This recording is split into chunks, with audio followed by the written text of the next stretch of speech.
Hello my friends and welcome to part 87 of the Yu-Gi-Oh! Master Let's Play series. In today's video there's some exciting announcements to go over first, and I'll hop straight into the next solo mode, next scenario. There might be a practice duel though, I don't know. But yeah. Oh wait, these are my missions, my bad. Here's the notifications. So yeah, this is pretty exciting. New selection pack. It's hard to say like what it's like so far. The only thing about this is that like if you like want to build this like Albaz deck, this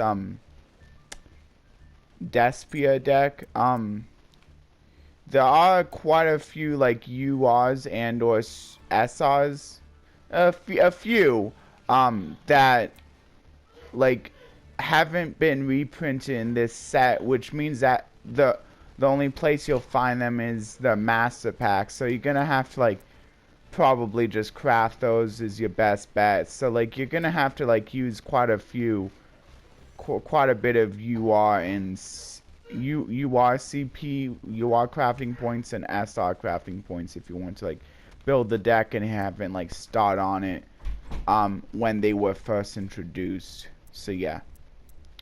But the No Bull card looks pretty cool. It gets to attack all your monsters, all your opponent's monsters once each.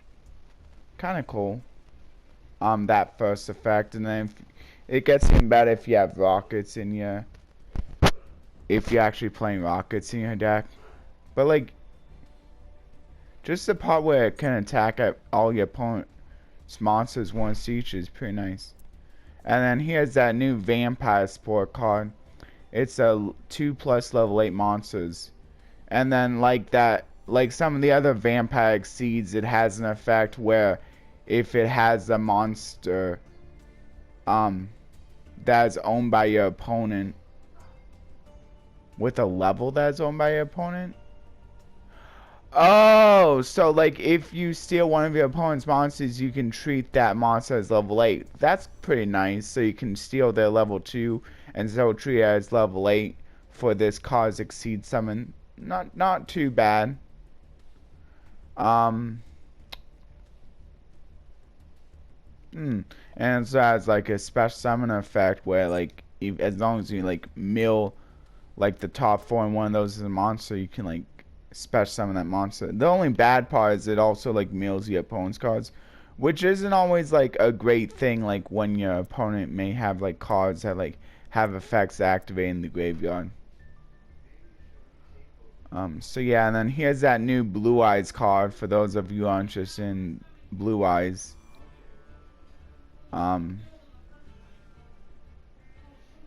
Yeah. So yeah, can't be destroyed by your opponent's card effects, not bad. And then as long as Blue Eyes White Dragon is on the field or in the graveyard, you can special summon this card from the graveyard. So that's pretty cool. So it can come back from the graveyard as long as you either control a Blue Eyes or have one in the graveyard. That's pretty cool. It has to be original Blue Eyes White Dragon though. I think Blue Eyes Alternative White Dragon, as long as it's on the field, will still count though. Yeah. So pretty cool. And then you get to like return a card your opponent controls their hand when it attacks. Not bad. And then here's this like one that like people really seem to like. We already pretty much went over the effect though. Seems pretty good. Oh yeah, that's another thing about the Sword Soul. I don't believe a lot of the higher rarity Sword Souls also got reprinted in this set. So like that's also a downside if you want to play Sword Soul. You're probably gonna have to craft quite a few of the UR/SRs if you want to play the deck. So yeah, that goes for both of those. I think those are probably like the 2 best decks in this set. So if you miss out the first time, like I missed out the first time, so now if I want to play the deck, I'm gonna have to craft those cards. But I might, but I want to see how well the decks do. I might just wait though, like and play like one of my older decks though. Like I still have that Flowonderies, which is pretty fun.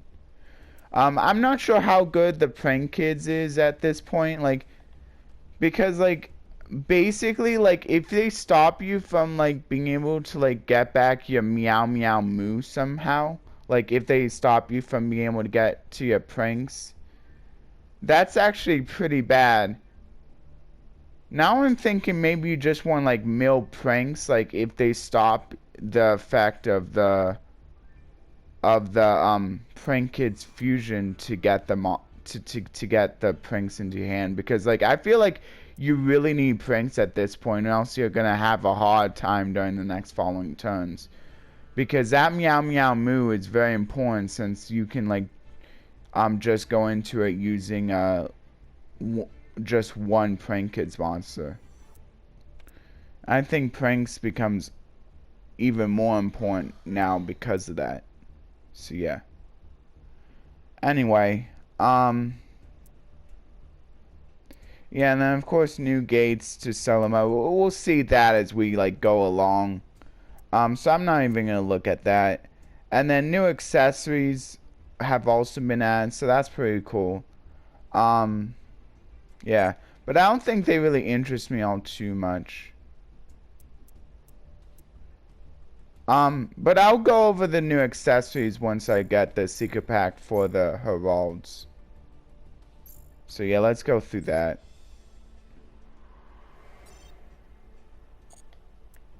Yeah, new gates, but I'll just finish up the Heralds first. There it is. Okay, so here it is, the goal scenario. 150 Earth Orbs I get for clearing this. And then here's the cards that will appear. It's just these two, the Dawn of the Herald and the Divine of the Herald. Interesting.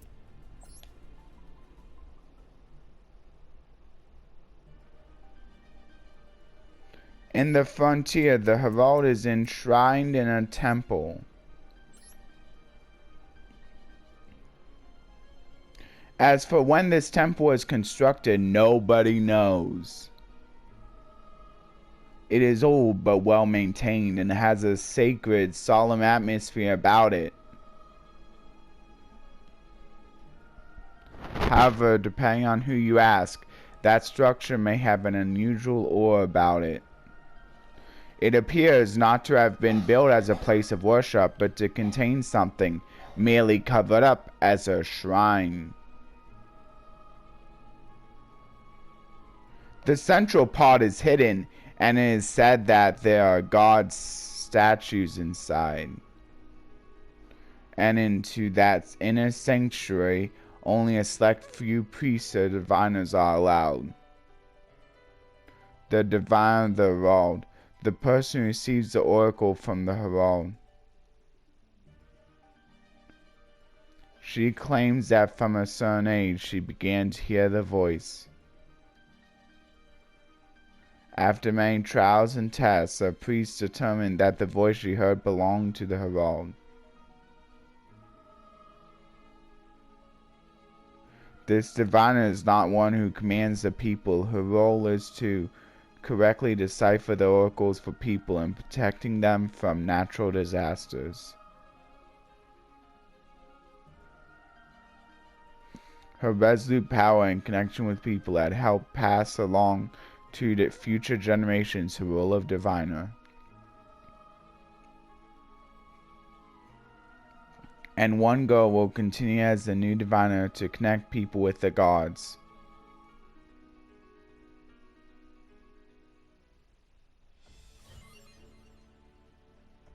Okay, so there's that scenario finished. So I get 150 Earth Orbs, but more importantly, I get the secret pack, which I think I already went over, but this is a good time to show off the new shop stuff as well. So yeah, let's quickly go through this first. I believe I showed this multiple times. Yeah, Herald of Ultimateness, Servavis, Ruin, Supreme Queen of Oblivion. So here's all the cards. Herald of the Arc Light, I got this from my Sprite deck. It's pretty nice in Sprite deck because what you can do is you can use Crystron Halki Fibrax to go into the level 2 like the Formula Synchron. And then as long as you have a level 2 on the field, you can use the Formula Synchron and the level 2 monster to go into Herald of the Arc Light. And because Formula Synchron, it was treated as a Synchro summon, the Crystron Halki Fibrax treated as a Synchro summon, I get to use the Formula Synchron effect to draw a card. Now I'm not using this for the graveyard effect. I'm just simply using it for not only it has a pretty good Omni Negate effect sort of, but also it has a really good on-field effect where like it can like banish monsters that are sent from the hand or main deck to a graveyard, which is pretty good against certain decks. And then Herald of Perfection, yeah. So I just wanted to like just point that out.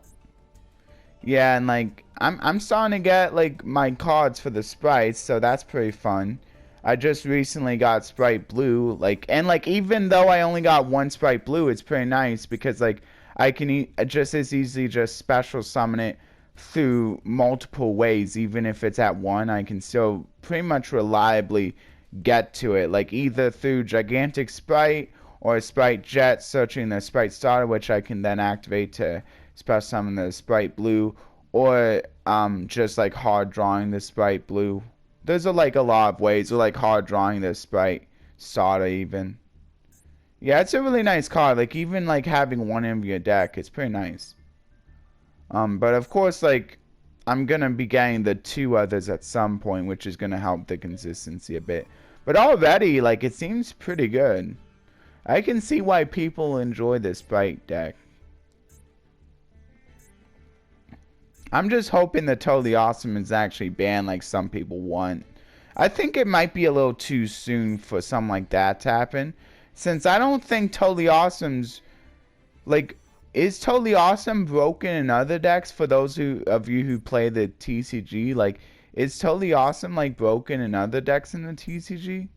Or is it really just sprites the main reason why people want to see it banned? Because if sprites are the main reason people want to see it banned, I'm not sure if that's a good enough reason. Because sprite is like, in my opinion, kind of a new deck still. And some people are saying because of that reason, like they might wait until like the next list. And I think I'll be okay with that. Like if they wait until the next list, I think I'm fine with that. Because it just seems too soon. And I just now got the sprites because the blue went down. And also because like I kind of was out of the Yu-Gi-Oh game for just a bit. And by the time I was really serious about getting to sprites, like they were already like a month old, which is like not like really that old. So that's why like it still feel like they're fairly new still. Anyway, I think the best cards you're gonna have here, like maybe you could pick up the Herald of the Arc Light for that sprite example, like in case for when the sprites do eventually come out. I think Herald of the Arc Light might be a pretty good card as long as Crystron Halki Fibrax is still unbanned at that point. Yeah, because it's good for more than. Also, you could basically like, if you're playing frogs, I suppose you could do the Herald play there. Like even if you're not playing sprites, but I think it might be a lot better in sprites, and like since like that like helps like you get like a lot of like level 2s like on the field, and frogs don't usually like can't usually reliably set up a lot of level 2s, but it might be fun to like try it out. Yeah. And some of the other cards are Herald of Ultimateness and or Herald of Perfection. I think people choose to just do one or the other and not both. I think people choose to just play Herald of Ultimateness since, like, that's more of a negate than Herald of Perfection, I feel. Anyway, so I think those are a few of the bigger cards you want to pick up. Maybe you could pick up the Advanced Ritual lot, the Preparation of Rites, and Pre-Preparation of Rites. For like non-Drytron decks, those might all be pretty good. And then of course there's a Megalith if you're interested in that deck. And the Incantations aren't bad for like non-Drytron related ritual decks as well. Of course the Drytron Herald deck isn't as powerful as it was, but it's still probably pretty good. You could probably rank up with it. I'm sure you can rank up with a lot of decks. So like, I think it might be still worth picking up if you really enjoy the deck. It's still pretty fun, though. And sometimes that's all the reason you need to pick up a deck. So yeah, let's go over the Newborn Dragon now. So I'll just show you this real quick. So I showed you a few of these. There's a new Ghost Trick link to that looks pretty nice. This is actually like a common in the TCG. So it's funny that's such a high rarity here. Of course I do understand that the Macedol metagame is a little bit different from the TCG metagame. And then there's that Mystical Elf White Lightning, which I think just has really cool artwork. I always liked Mystical Elf as a monster. And the new Tri-Brigade card, pretty cool. If you want to like combine Tri-Brigade with Fallen Valbaz, you might be able to do that. Maybe you can make a Brandon like a Brandon Despia Tri-Brigade deck if you really wanted. And then a few new Ghost Trick cards, which I mean, Ghost Tricks are kind of cool. Like they have pretty cool designs. A few more Dogmatica cards, and of course like a few like Vampire reprints, Ghost Trick reprints, etc. Yeah. It's just too bad that they didn't reprint more of the branded and the Sword Soul archetype cards. That would have been nice, I think. But yeah, here's some of the cards. So yeah, it looks pretty cool, like and not just for like if you're into branded Despia or the Sword Soul decks. I mean, the other archetypes look like their support is pretty good as well. But of course, I think the most popular archetypes will be the Brandon Despia or the Sword Soul archetypes. But yeah, pretty cool. Like, you can feel free to let me know if you picked up any of these cards. And, like, you can definitely share like what you think of either the new support for the old archetypes or the new support for like the Ghost Tricks, the more obscure archetypes, or like what you think of the new support for like the Fallen Valbaz or the Sword Soul archetypes. But anyway, I think I'm gonna wrap it up there. I can show off the accessories in the next Let's Play video because I'm running out of time here. So I hope you enjoyed this video. Please like, share, and subscribe. And consider ringing that notification bell for the My Deck Duel videos tomorrow.